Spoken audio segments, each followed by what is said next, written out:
During withdrawal, the instrument shaft is typically without loops, and a straight instrument allows excellent control of tip deflection, which we can typically achieve using the up-down control and torque on the shaft to achieve right-left turning.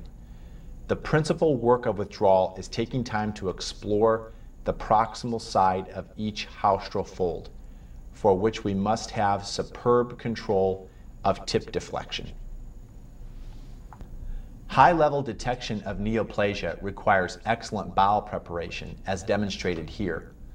Clearing of mucus and chyme from the right colon allows us to see even the most subtle flat lesions.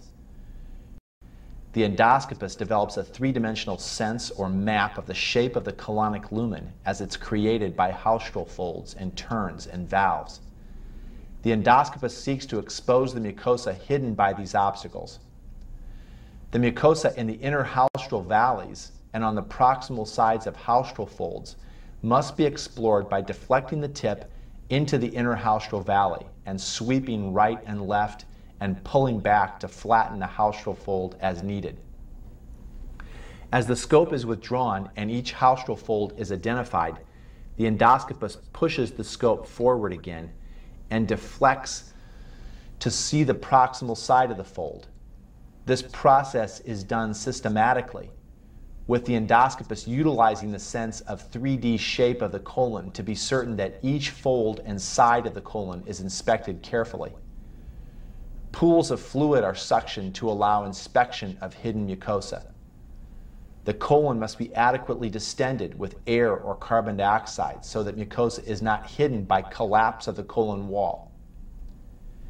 In teaching fellows to perform careful withdrawal, I often tell them to, quote, work the folds, close quote.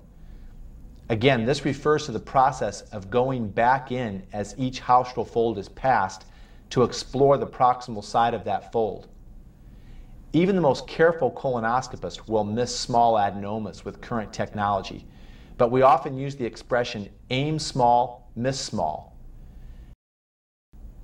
In colonoscopy, it means that if we work to detect even the tiniest lesions, we'll be unlikely to miss large lesions that everybody would agree are clinically important.